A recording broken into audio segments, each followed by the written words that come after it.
Good afternoon. How's it going, Daniel? Everything is fine. Great to have you, Bill. I think Nice that to see you. we are online already. Yeah, hi So, Bill. Good morning. Great. Yeah, we are waiting for the participants still to join. So I think we'll start in a minute. so how are you this morning, Bill? I'm doing well. Thank you. Thanks very much. How are you? I'm fine, thank you as well. Interesting times we're living in. We sure are. Yeah, I never anticipated that we're going to get into another Cold War. I know. It is nuts. Me neither. I mean, how many generations have gone by at this point? So I think that only one, because from the Cold War ended at end of the 80s, beginning of 90s. We were back then. So I think it's only one. So we can call it three generations, but we were there. We Yep. remember the Yep.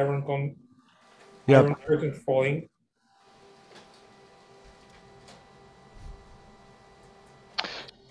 So guys, I would propose maybe we start. I think the participants have been arriving for a while. So I mean, first of all, welcome to everyone to our virtual roundtable with Bill Noto from Fortinet and Danny Bran from Otorio. The topic for today is going to be the challenges in securing the operational technology, and we'll talk in extensive details on that. But I think first of all, I would like to let Bill and Danny introduce themselves, introduce their companies and what they do, and I'm going to share, guys, the slides which you sent over. Daniel, do you want to go first? Yeah, thank you. So happy to be here today with you. My name is Danny Bran. I'm the co-founder and CEO of Otorio. Otorio is a platform that manages risks around digitalization and cyber threats in the OT environment. Prior to that, I had a long career with the Israeli Defense Forces in different cyber defense missions, from technology, leadership, and operation. I was privileged to be the first general assigned to establish and command the Israeli Cyber Defense Command. Bill, the floor is yours. Thanks, Daniel. Your background's a little bit more interesting than mine. I joined Fortinet about a year and a half ago. I'm a segment marketing director here for operational technology. Before Fortinet, I was at General Electric, GE, for 12 years, and 7 of those I was at GE Wind, 5 in GE Digital. Always focused on SCADA control systems, securely connecting industrial assets to the cloud, edge technologies in both product line and sales capacity. So glad to be here with you all today. Thanks for the time and attention. Okay, so thanks guys for the introduction. So I guess I managed to start the sharing. So I think for the agenda we have done the introduction. I think we'll go straight into discussion. And for the end of this session, we'll allow or we answer a few questions from the audience. So to the audience, feel free to post questions as we go through it. We are going to address them towards the end of this session.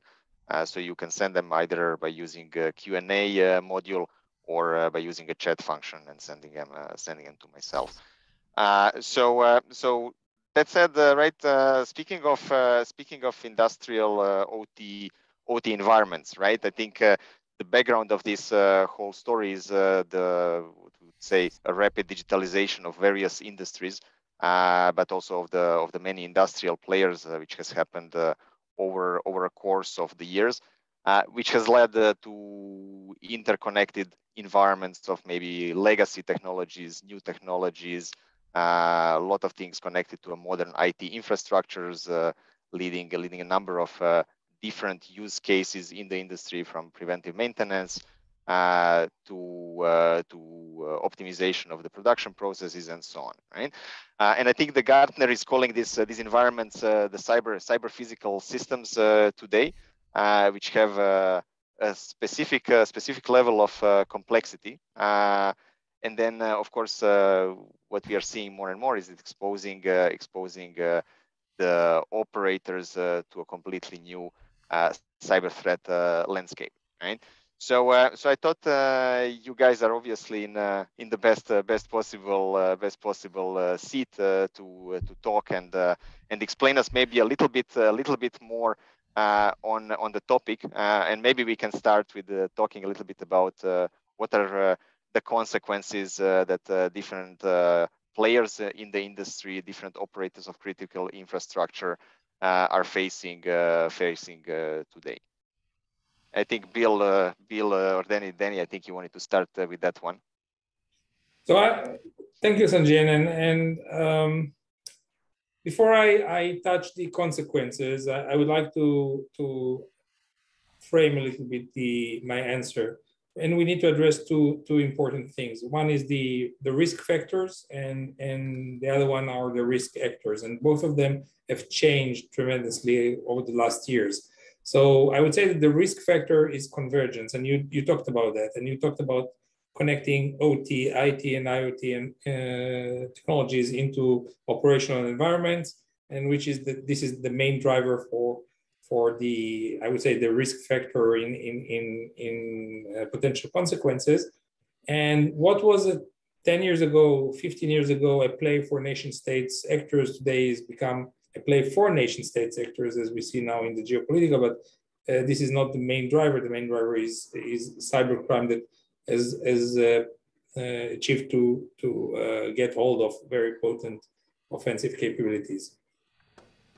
Well, I would say that the main potential threat that not only critical infrastructures, but all converged environments could be smart infrastructure, manufacturing industries, and critical infrastructure, oil and gas, energy in general, face are, I would say, it's ransomware. The proliferation of ransomware from very similar to what we've seen 6-7 years ago in the IT domain into an OT domain with an OT flavor.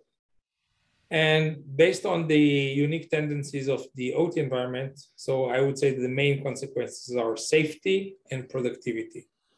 Due to the inherent, the unique nature of the operational environment, things can explode, chemicals can be spilled. So there is a very large safety play, both on the operational side, but also to the environment around that. You can affect the productivity by ransomware in production floor, and we've seen. We don't know the details in depth, but we've seen that Toyota, due to a supply chain event, needed to stop the Japanese manufacturing or production around 80%. So productivity basically is the second part. The byproducts of that, it's not only the loss of revenue when you're not producing, but you can also get some equipment breaking down, and that will have an effect on the insurance premiums, brands positioning, and market share. So I would say that the main consequences for a successful OT attack would be safety and productivity, with a significant cost associated to that, much greater than you have in IT plays. Thanks, Danny. And Bill, you wanted to complement from your point of view as well, right? Yeah, I guess it might help just to understand and ground everyone, like what is cyber physical, what is OT. Just really briefly, I think of it as the sort of crown jewels of any enterprise. It's where the value is created.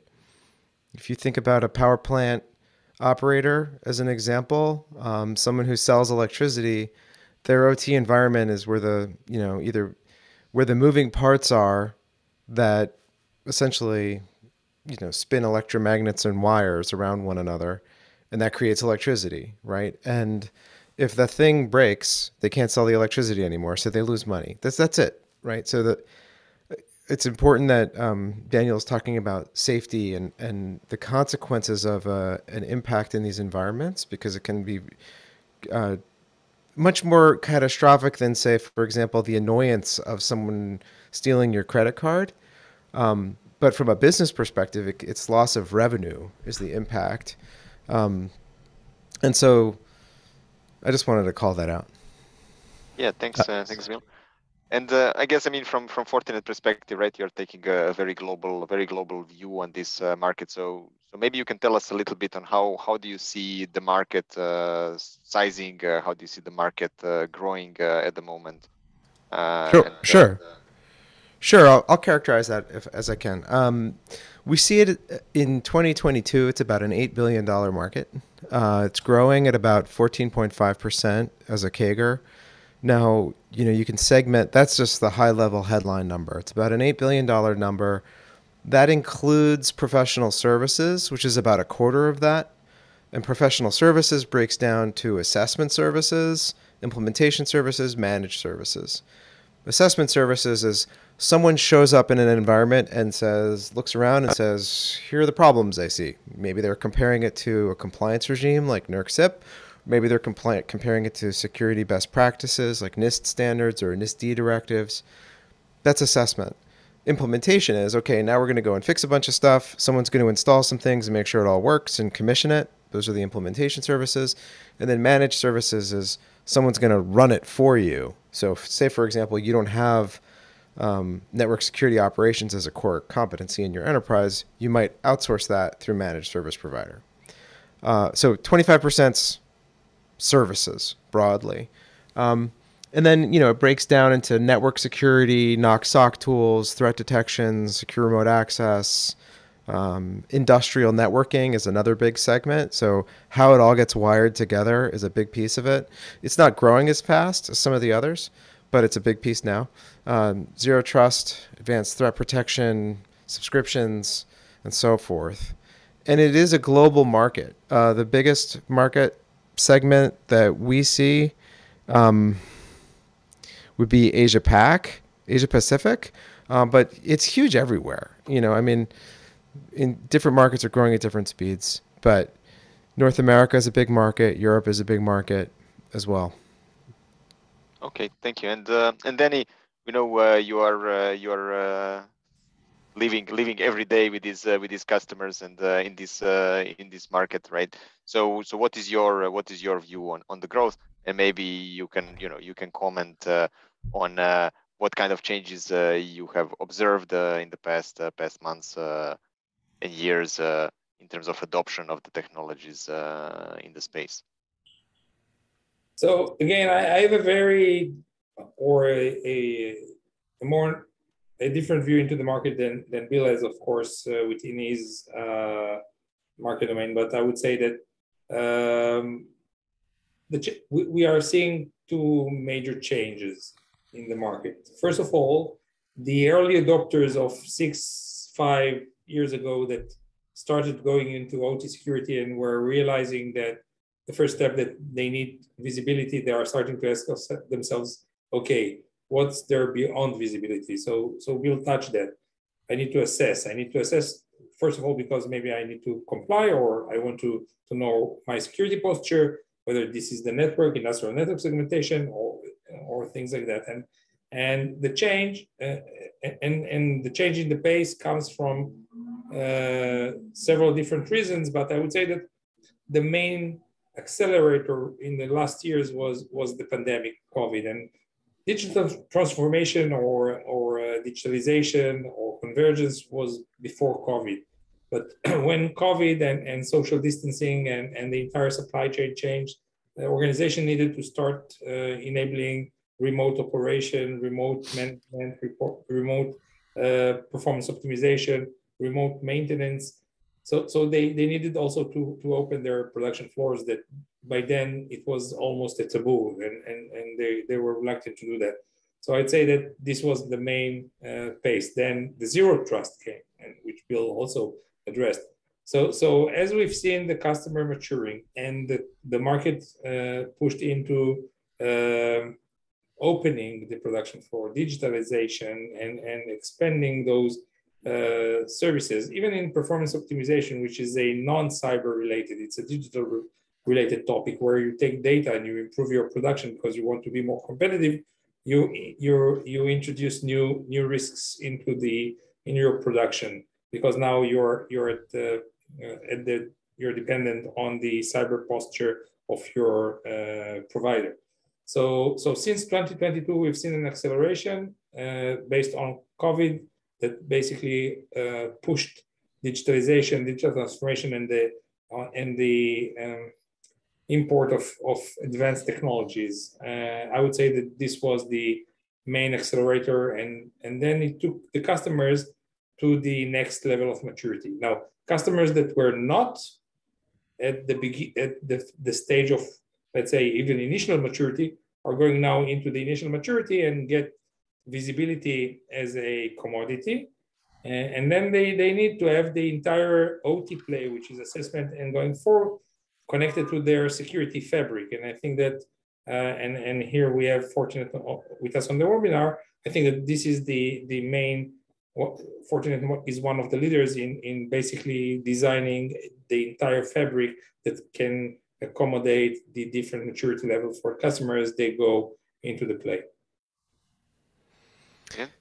That's awesome, Daniel. I appreciate you highlighting the fabric, and I agree with everything you said. On the topic of digital transformation, just think about it this way: asset owners, entities that own these big, heavy pieces of equipment that move and spin and create value, they want to get the maximum utilization, the maximum return on asset. If the wind is blowing, someone who owns a wind turbine wants to make sure it's spinning and they can sell the electricity. That's the basis for digital transformation in industry, is connecting those assets to the cloud so you can get data out of them and do some kind of analytics on it, anticipate failures before they fail, move from schedule-based maintenance to condition-based maintenance, optimize your team who's taking care of the asset, and make sure everyone is doing it the best way. These are the things driving connectivity. Of course, the pandemic also drives secure access requirements to the assets as well. And it's important to highlight, in case you don't know, a lot of industrial control systems were not designed with security in mind. A common buzzword we hear in industrial discussions, or in cybersecurity discussions rather, is zero trust. Most industrial control systems were designed with inherent trust because they relied on being isolated from the rest of the world historically. So what I mean by inherent trust is like the controller, which is kind of like the thermostat of the asset or the cruise control of the asset. Just think of it that way because it's something we can all relate to. That controller basically does whatever you tell it to do, no matter who you are. If it can hear you, if it can hear you, if it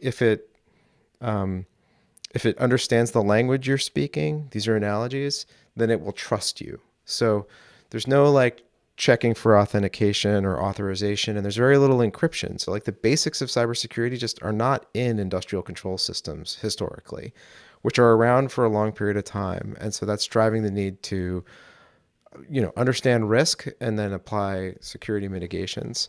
Daniel, I appreciate you calling out the security fabric. Fortinet really goes with a platform approach, and part of that platform is having great partners like Otorio, so to help us address pieces that we don't have specifically within the fabric. And Bill, what you mentioned, right? So I think we understand these are some of the also presenting the bottlenecks in adoption of maybe more modern cybersecurity solutions in the environment. So in your view, right? What do you think? What do you think are maybe other bottlenecks, and what could drive the faster adoption?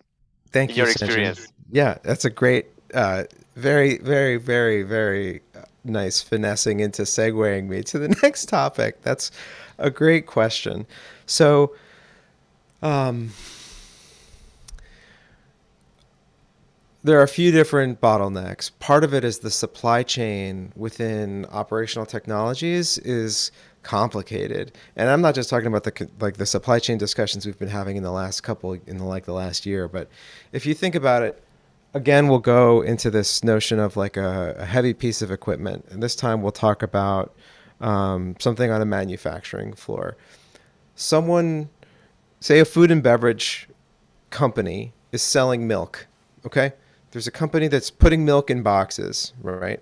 Some other company is selling them the machine that basically, makes those square boxes that you see on the shelves. I can't remember the exact term for those boxes, but they're specialized boxes. There's a company that makes the machine that makes the boxes and sells the inputs to those boxes. Um, the company selling the milk doesn't necessarily know how to fix the machine that makes the boxes, right? So there's just different players in the chain here. And so what it means is that asset owners, the people who own the machine that's putting the milk in the box, aren't the same people as the people who made the machine, typically. And that's true in OT. So one of the constraints is the whole system is designed by the original equipment manufacturer, right? It's like when you buy your car, you don't, buy the car from one person and buy the software in the car from someone else, unless you're, I don't know, someone very unique. But for that reason, the asset owner is dependent on the OEM for the whole thing, including when they need to update it or fix it or test if some new piece of technology is going to work with it. So OT is just like one of the constraints in OT is that OT asset owners are sort of dependent on those OEMs and system integrators to validate everything works and make sure it's okay. And that's one reason that that asset owners tend not to update their production environment very often. It's kind of like, hey, I bought this thing, I invested in it, and I expect it to run for 30 years. Contrary to like most enterprises and their firewalls in their corporate offices where they expect to refresh them every 5 years. There's no expectation that you're going to refresh your network in your OT environment every 5 years. That's one reason why stuff in OT is often very old.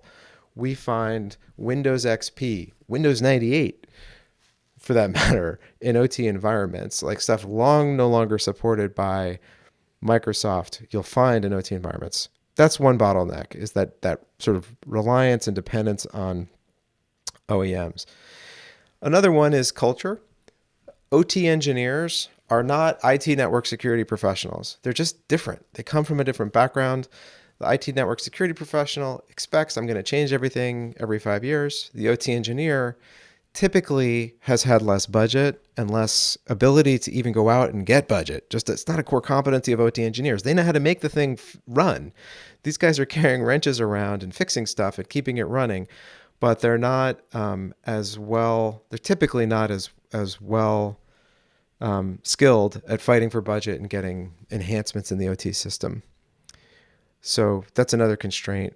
Okay, very, Yeah. very, very interesting. I'm not sure you want to jump to the next track because it's very connected, right? Because again, you have a very, very global view on this topic. So I think we wanted to also hear your view on potential differences between the regions, both in adoption, potential bottlenecks, in your experience so far. Sure. I mean, we do see Europe was leading the way in terms of investing in network security, OT enhancements. And then like North America is right behind. Um, Asia is developing. Latin America is developing. But that's kind of the curve. Europe seems to be more ahead of things. Maybe it's the Industry 4.0 trend in Germany. But there's just been a little bit of a lag in terms of North American adoption. But that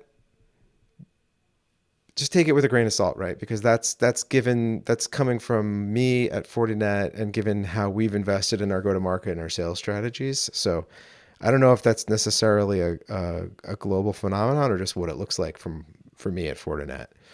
Sure, but I guess you guys are quite sizable to have a good global view, right? Yeah, we do. I mean, so the way we think about the OT business and IT OT converged business is every opportunity that comes through our sales force has to be tagged. This is an IT deal, or this is an OT deal, or this is an IT OT convergence deal. That business for us is about in 2021 was a north of $370 million, just the OT and the IT OT converged deal. So it's big. It's a sizable part of our business, and the company is investing further in it. Industry verticals that are ahead of the curve. Do you want me to go there, Sanjan? Yeah, sure. Sure. Just wanted to touch it. Yeah, this would be very interesting to hear. And I think Danny is seeing from his angle some topics here. So maybe you can start, Bill, and then we'll see what So Danny can contribute. I think of oil and gas as probably the most mature vertical when it comes to IT/OT security, and I think that has to do with the inherent value of what they're selling. You know, and it fluctuates a little bit with you know, the price of oil at any given time. But I'll give you as an example, like in GE Wind, I was not aware of any of my customers who had a lab environment that replicated the OT environment, where they could test stuff before they put it into a production use. Contrary to that, if I looked at like an ExxonMobil or a Shell, it was normal for like those large oil and gas operators to have the budget to have a full lab environment that replicated their entire system, like a staging environment. You could think of it that way. Most wind farm operators just didn't have that. That's an example of their dependence on the OEM, right?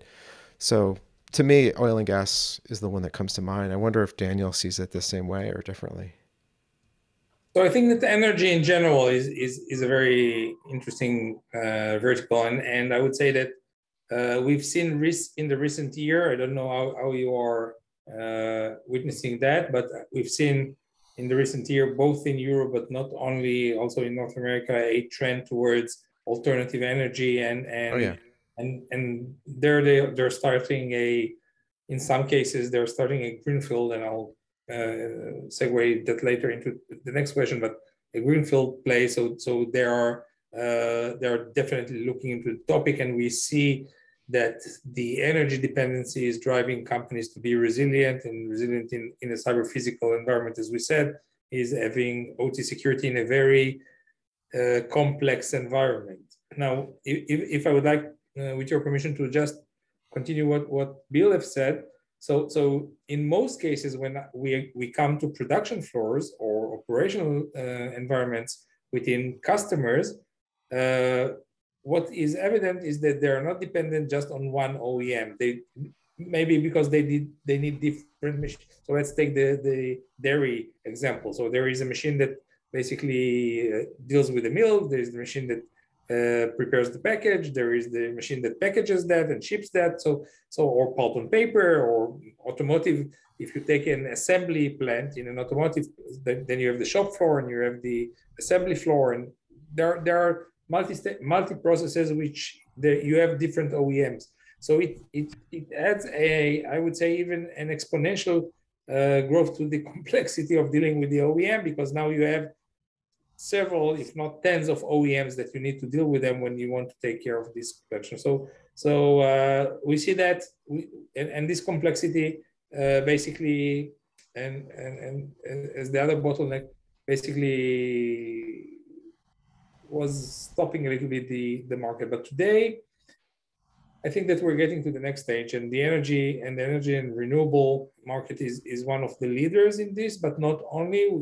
Even smart manufacturing, autonomous manufacturing is starting to push. So I think that we'll see this industry coming as well. And again, what is interesting here that we have two drivers already pushing the industry. It's not only regulations and compliance as it was 5 years ago, but it's the need to be competitive and profitable.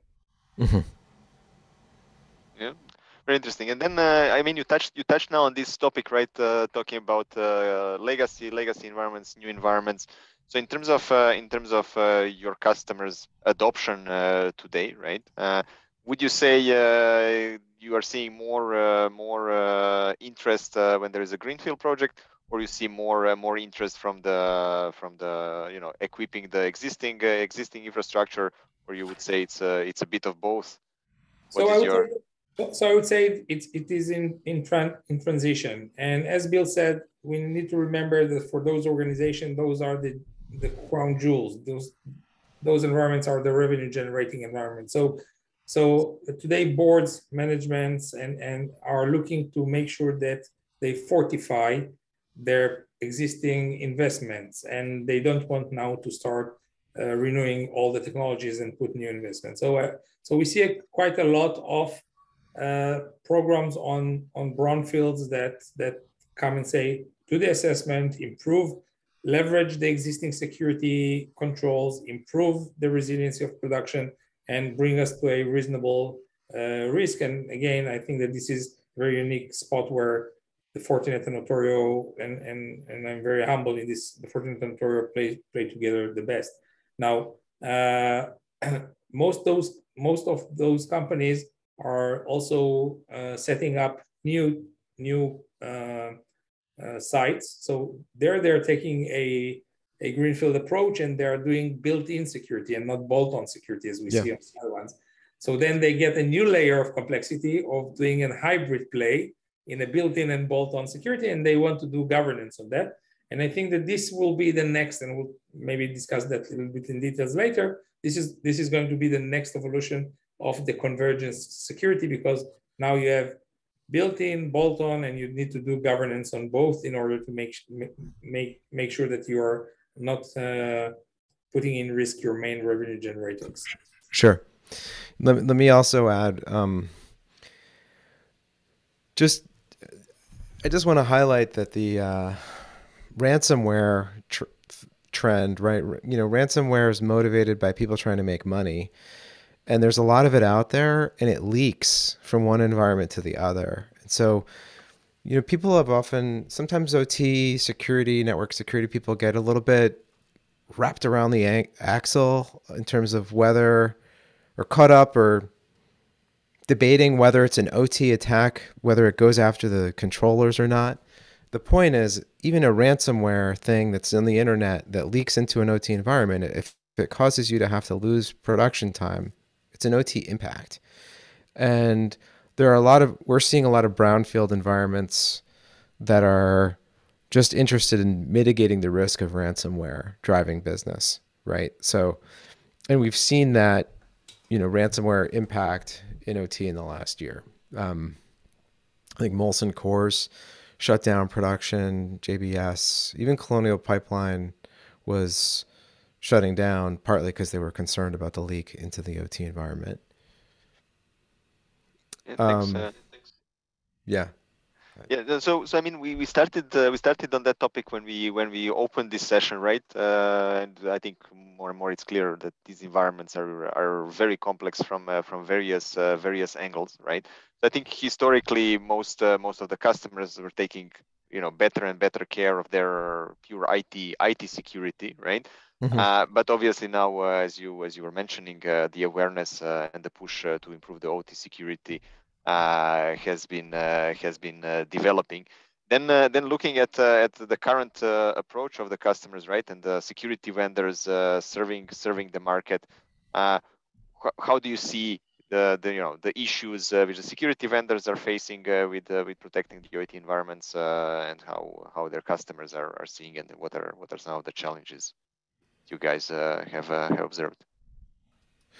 Well, so these are complex environments with a bunch of different vendors and unique protocols, or I would call them esoteric protocols.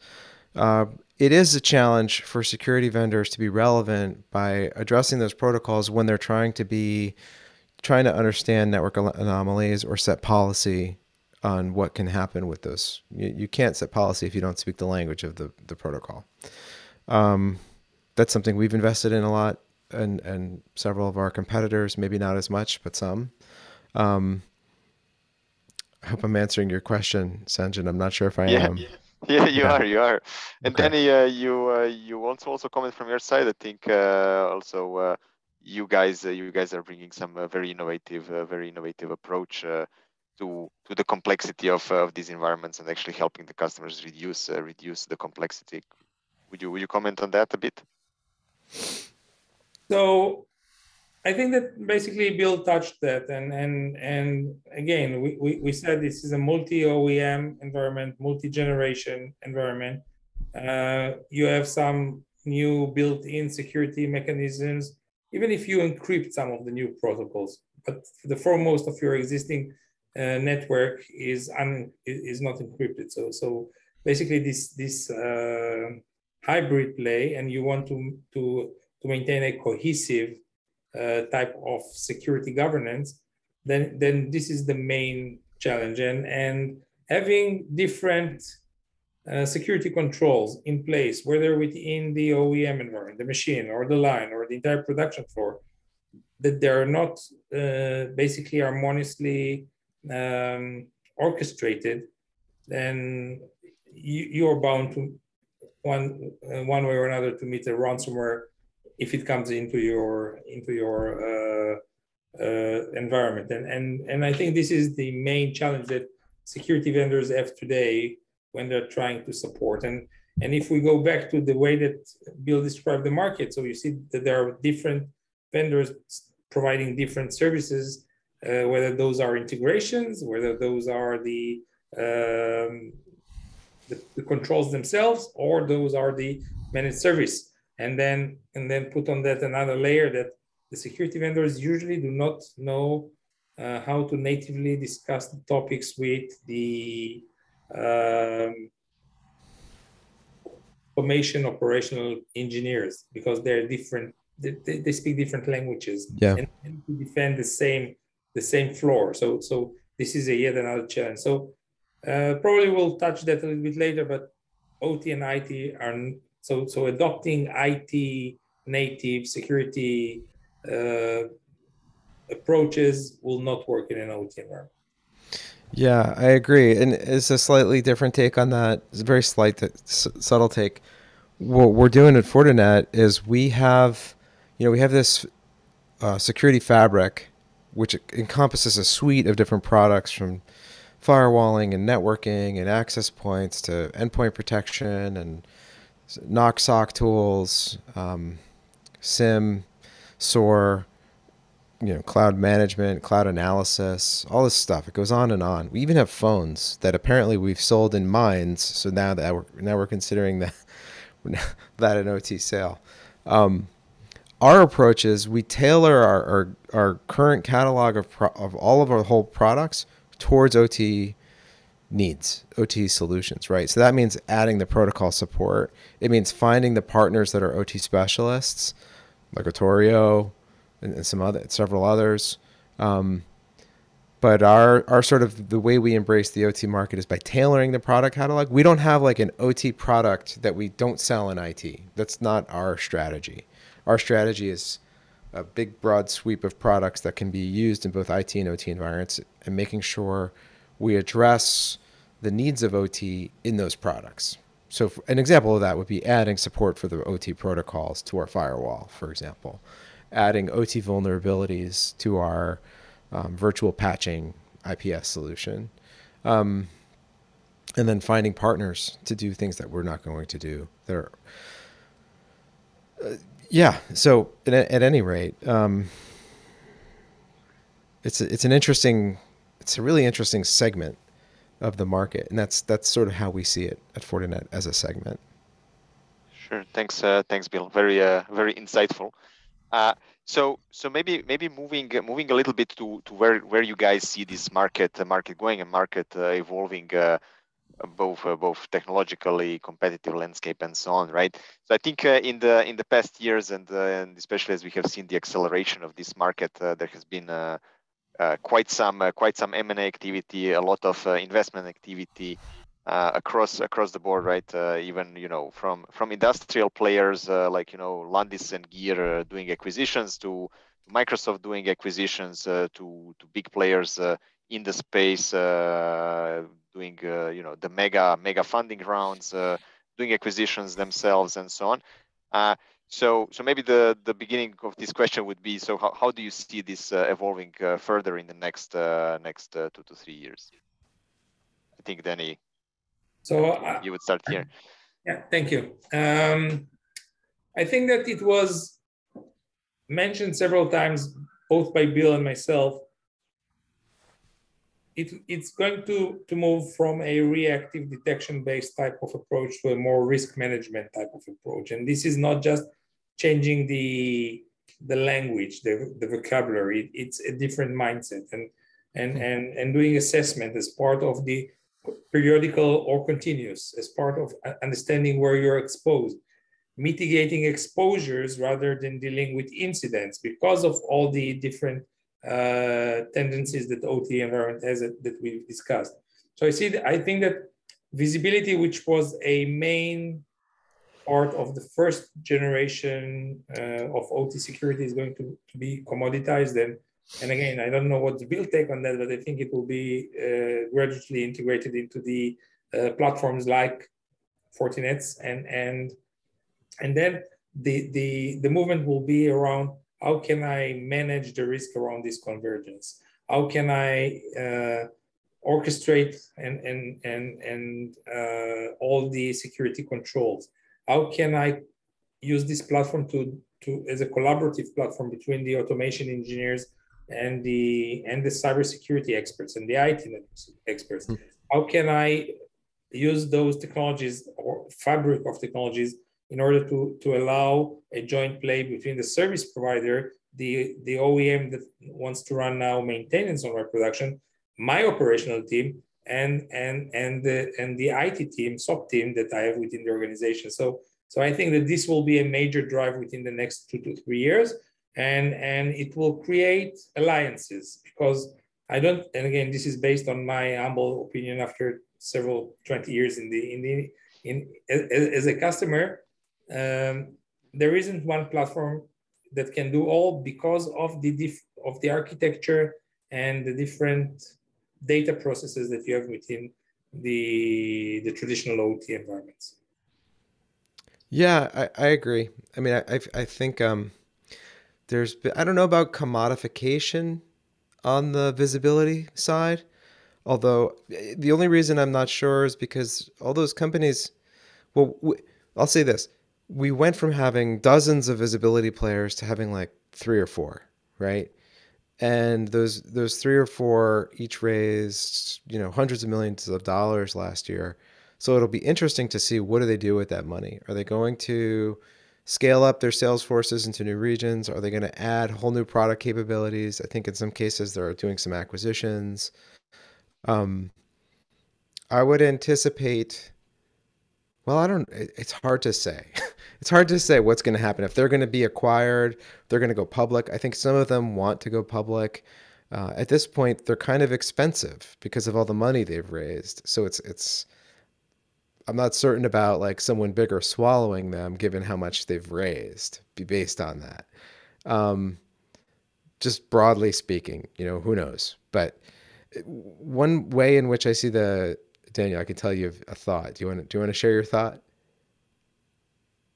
No, I try to elude the market vectors, whether those will be acquisitions or going public. I would say that, and I agree with you, those players will need to find themselves one way or another, because if they continue to follow the same line that they've done for the last 3 or 4 years, then it's a problem.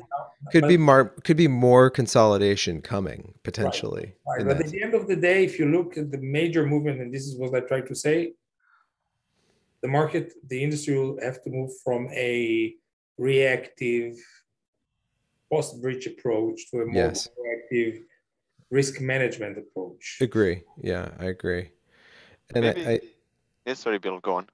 I was going to say one sort of technology that's emerging that I think is like earlier in its stage of maturity, and the companies are earlier in their stages of maturity, would probably be SBOM companies that are helping to identify all the different bits and pieces that go into different products. And I anticipate that will be an exciting place in the next couple of years.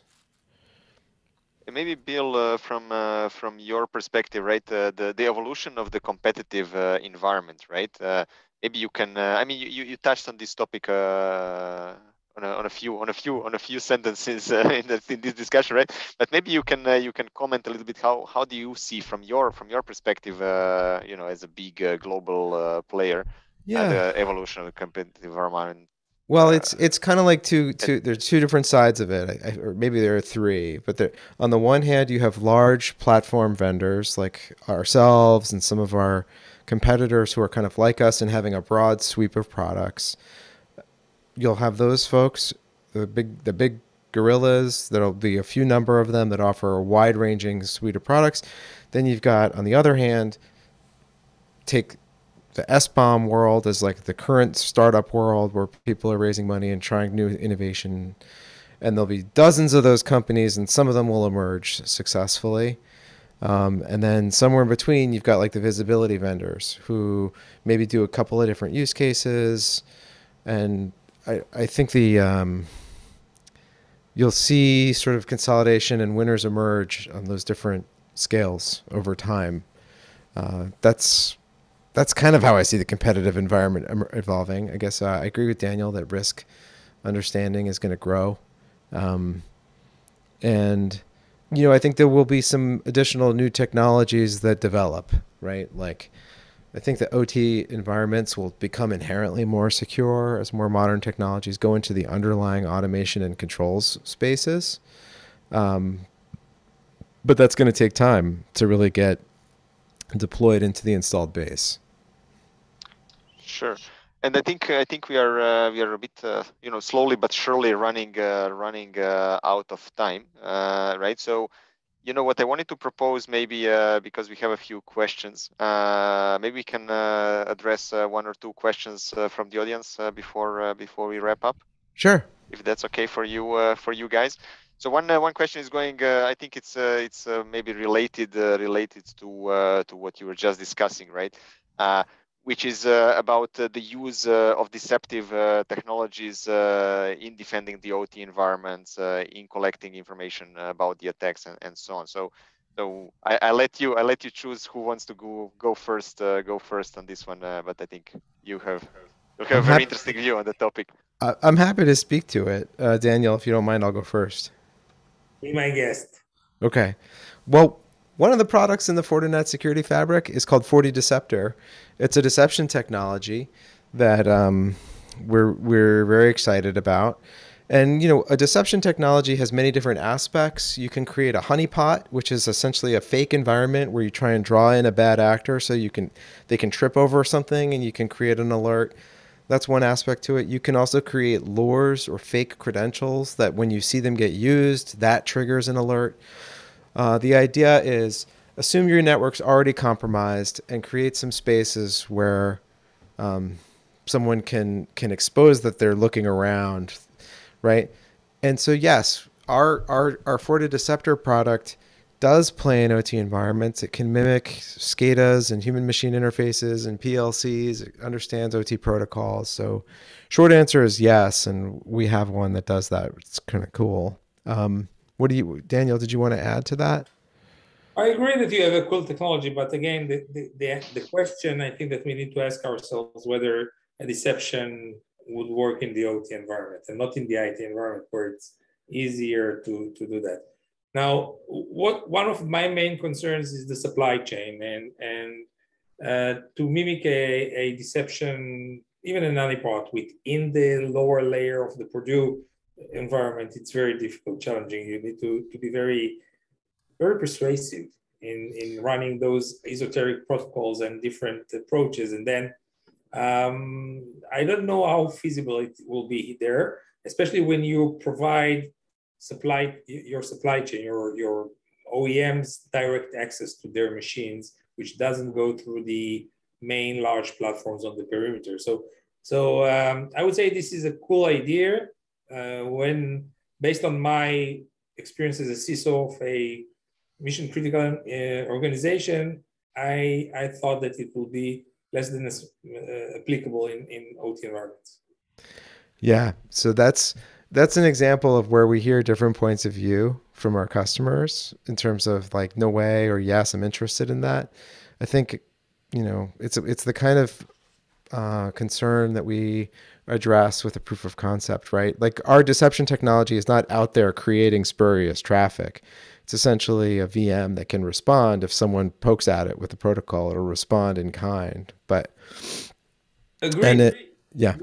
So if it's not poked, if some other asset is poked in the environment, then let me refine a little bit my answer. I do agree with Bill as long as this is an additive to other OT Yes, security. absolutely. And that's a great point, Daniel. It's definitely not the first thing I would suggest someone do. It's like it's in the realm of mitigations that we would encourage them to consider after they've done some other more basic things that need to happen first. Okay, thanks, guys. And I have one more question. I think then we'll have to finish. So just to frame it, just to frame the question a bit, to give some context, right? I think we have seen in the past years always in the news and in the operations that there is a significant lack of security experts, right? Everybody's complaining about not being able to find people. I think in the converged IT OT environment space, this is even going further, right? And even harder finding knowledgeable people. And then the big question, right, becomes how big role is the automation going to play there? And I think, Danny, you started saying also about how the operational guys deal with the security incidents, and how the solutions can help them do their job better. But maybe you can a bit elaborate from that angle. Well, I think that this today is an industry understanding, even in the pure IT play. Without automation, you cannot have a cohesive, ongoing risk mitigation type of process.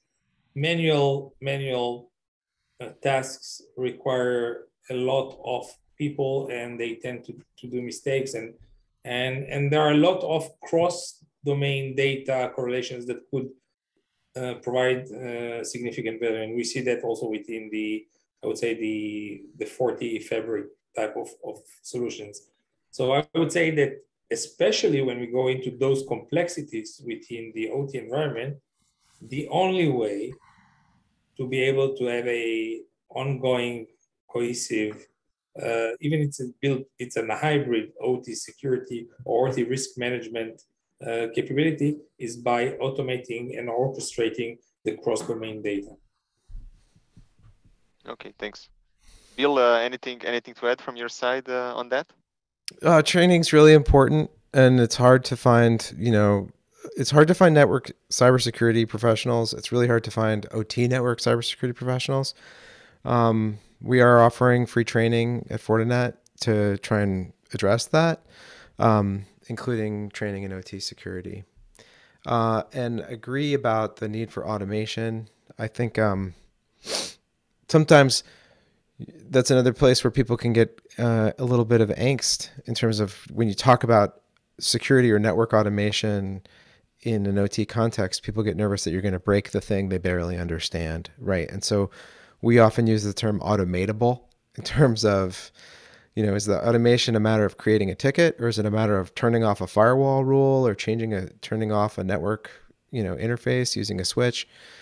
Those things have varying degrees of consequence if there's a false positive, right? So automation is important, and it's one of those things that I think will evolve as people get more comfortable.